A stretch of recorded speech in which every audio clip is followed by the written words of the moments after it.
Hello and welcome to episode 12 of deValiante Plays As We Know It by Jaime Scribbles Games. This visual novel was part of Ichio's bundle for racial justice and equality. This visual novel contains strong language and mature themes that may not be suitable for all audiences. Discretion is advised. Now, without further ado, let's get started. We should all know what this says by now. I'm not reading it again.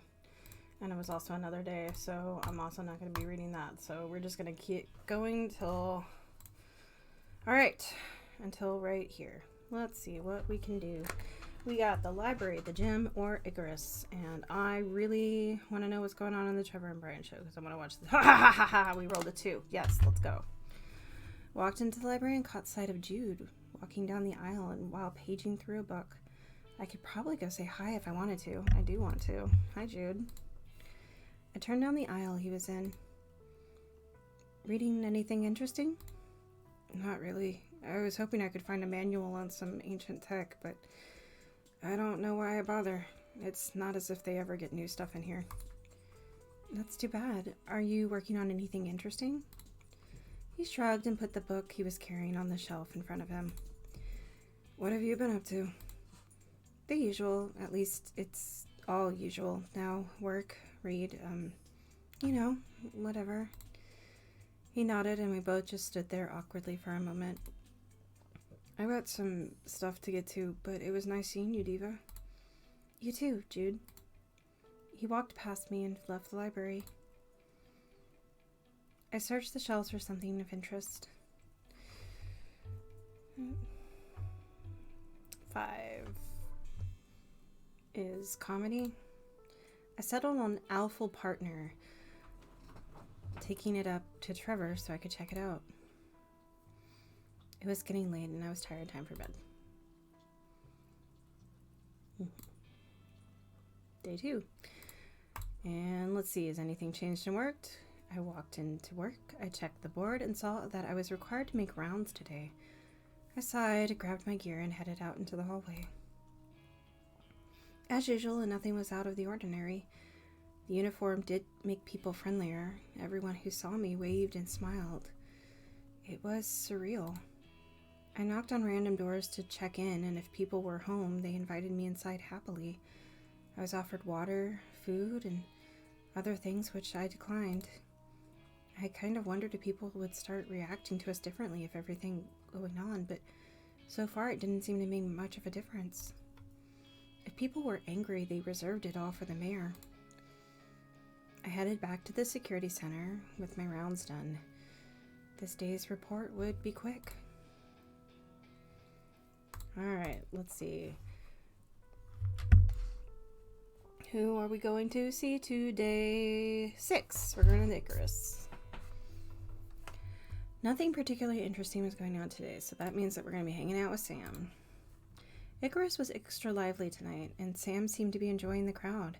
I found an empty spot to sit and watch people. After some time, I wonder if I should offer to lend Sam a hand.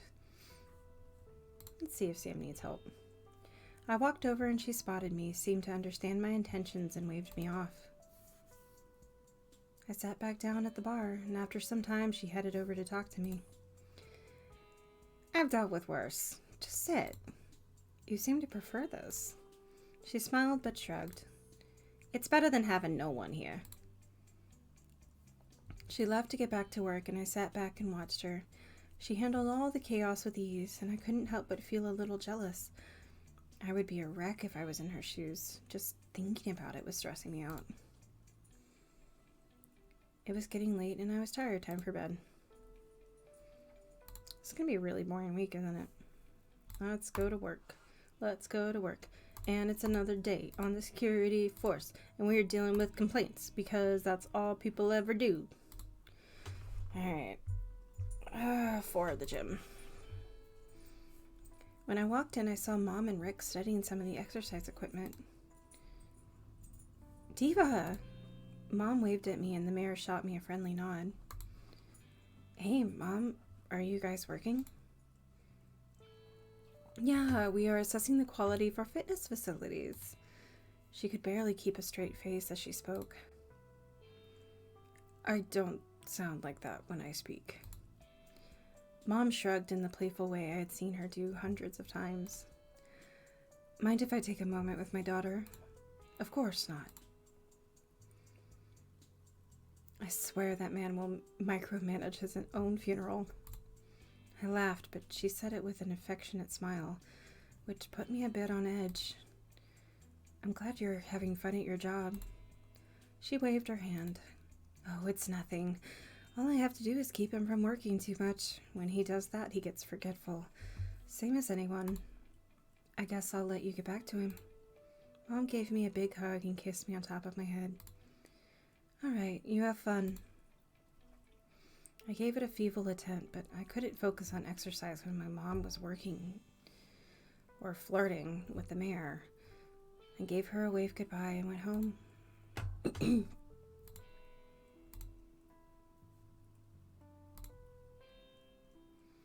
Alright, let's see, what kind of day are we gonna... I walked into work and checked the board assigned to patrol, which is not really my favorite, but it was better than the paperwork, I guess. So it's the second patrol we had today, or this week.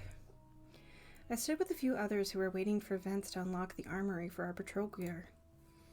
He opened the door and let us all in. I went for where I knew my gear was, but froze. There was a crate on the shelf with several weapons were stored, and it was gone. Shit. I looked around, but the others didn't seem to notice. I looked back at the empty spot. As far as I knew, those weapons weren't taken out of the armory unless something major happened. Was something happening I didn't know about? Maybe they had just been taken to be repaired? I slowly took my gear out and left the room. I saw Vince chatting with someone. The keys were still in his hands.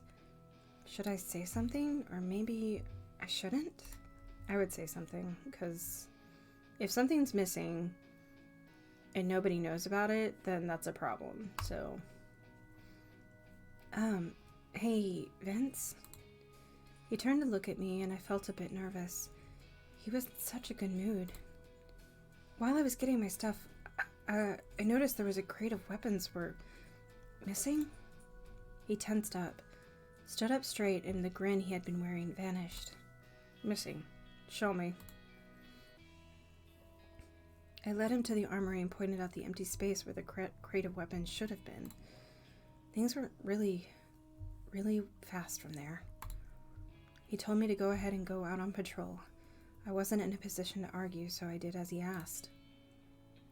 When I got back from patrol, the security center was a hive of activity. Everyone was running around and Vince was shouting orders.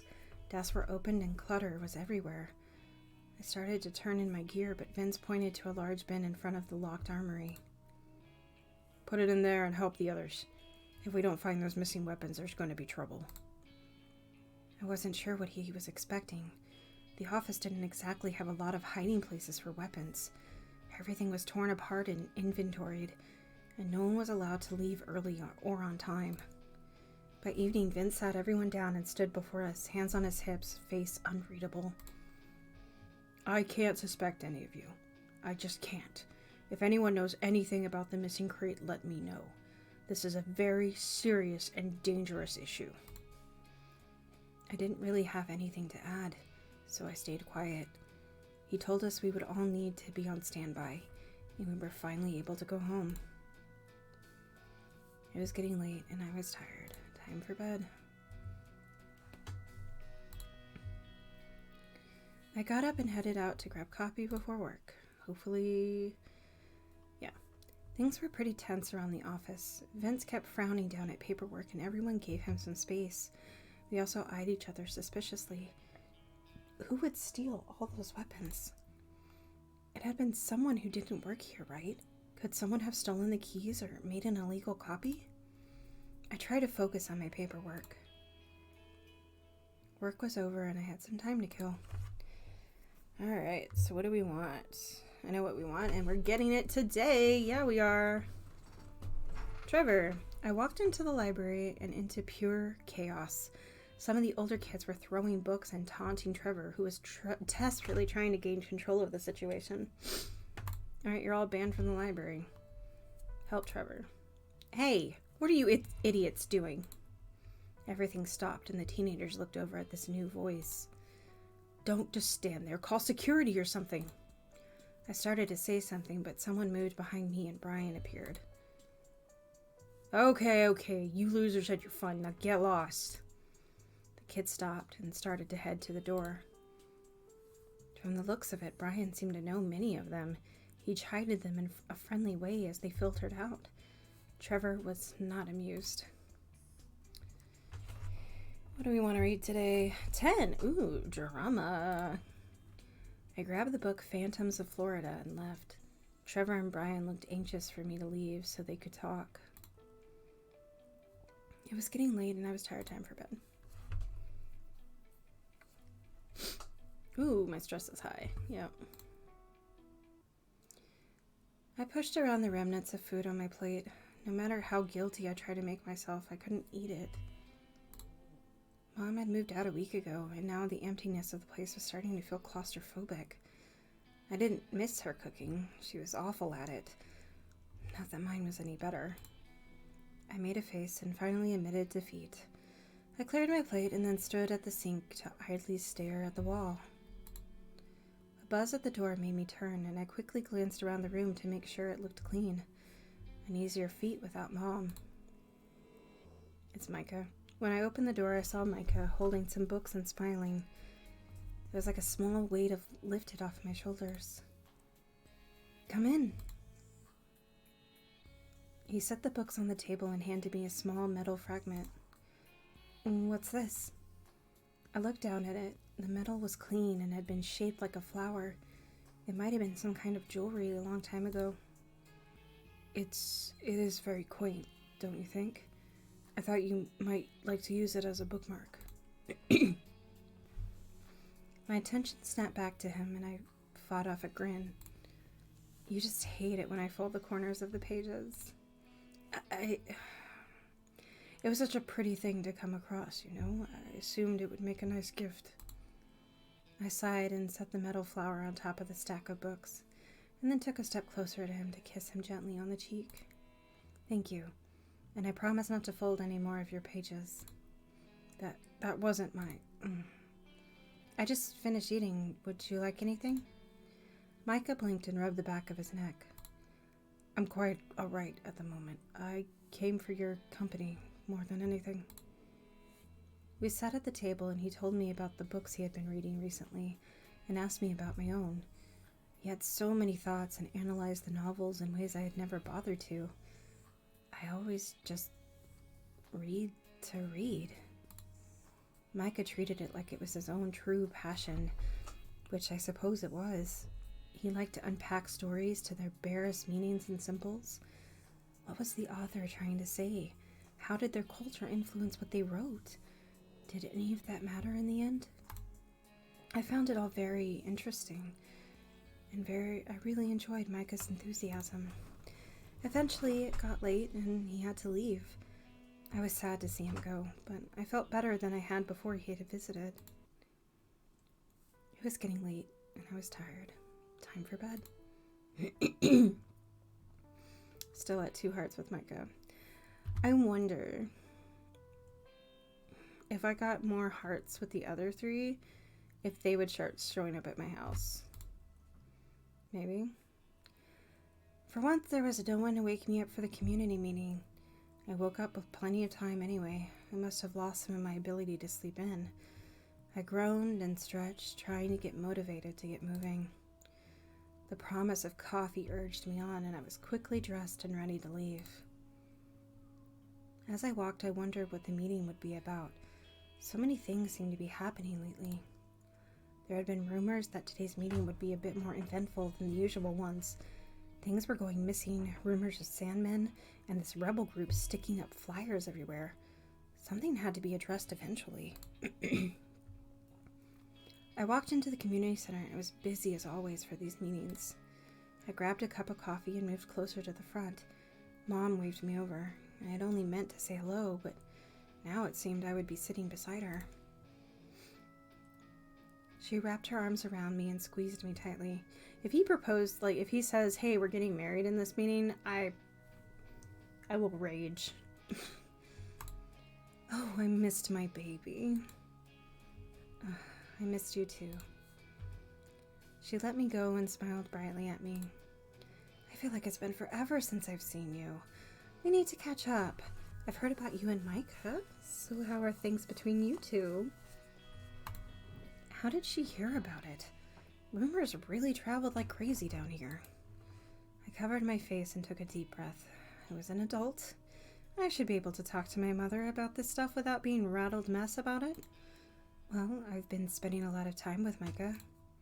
He is a really good doctor, isn't he? Yeah. What a sweet, caring man. I'm so happy for you. Yeah, he's great. Really. I thought about his secret, but there was no way I was revealing that. Mom didn't need to know the details. Mom shrugged. You like him though, right? That's what really matters to me. Yeah, I like him. I needed to change the subject. So I guess I should ask you about the mayor? I tried not to make a face, but Mom didn't seem to notice. He has a very nice home. I need to take you to it sometime. I'm surprised I haven't been there yet. Considering that, like, my mom is there and there should be, like, family dinner nights or something like that, you know? I know he claims it's the same, but it's a bit bigger and the furniture and bedding is fancier. I guess that makes sense since he is in charge. Don't worry, I plan to send you some of those soft sheets when he isn't looking. She smiled and nudged me. I'm also planning to have him secretly raise your wages, but you can't tell anyone, okay? How are you going? Shh! I can't give you all of my secrets yet. I could only smirk at her. She had a knack for getting things she wanted from men. It appeared as if the mayor was just as weak to her charms as the others. Maybe your mom is the cult leader. Before I could say anything else, the mayor tapped on the mic and started to address the crowd. He appeared more sober than usual, frowning as if we all shared in a disappointment. It has come to our attention that several vital supplies have gone missing very recently and under very suspicious circumstances. This means I have no choice but to take drastic action to secure your safety. The latest has been a cache of weapons from the armory. As you all know, the armory is heavily guarded, so this is a very serious breach of security and will be handled as such. Starting now, a curfew will unfortunately be necessary. Until we find these missing items and who is behind the theft, evenings should be spent at home. I hope you will cooperate with these added safety measures. This will be inconvenient, I know, but essential in keeping you all safe while you work to restore order to our home. He continued to speak on about the curfew, and I looked at Mom. She shrugged at me and shushed me. When the mayor was done, she was finally willing to speak. Did you know about this? Yeah, he's really worried about the missing weapons, as everybody should be. What is going on? Well, it seems as if the people who are angry at Rick for keeping the door shut during the storm have somehow contacted a nearby group of Sandmen. They seem to be plotting to take over Camden. That's awful. Nothing good can come from dealing with the Sandmen. How does he know? He just does. He has eyes and ears everywhere. She shrugged and placed a hand on my knee. Don't worry too much, though. I'll keep you safe no matter what. I smiled and tried not to give anything away in my features. Whatever happened, I wasn't sure Mom would be able to do much about it, but she wouldn't want to hear that. People were so worked up about the curfew, but my thoughts were getting pulled to the festival. I wanted to get a great gift for Micah, but what? I'd be able to pick something up tomorrow, so I had all night to stress out about it. It was getting late and I was tired. Time for bed. Thank you for joining me for episode 12 of As We Know It by Jaime Scribbles Games.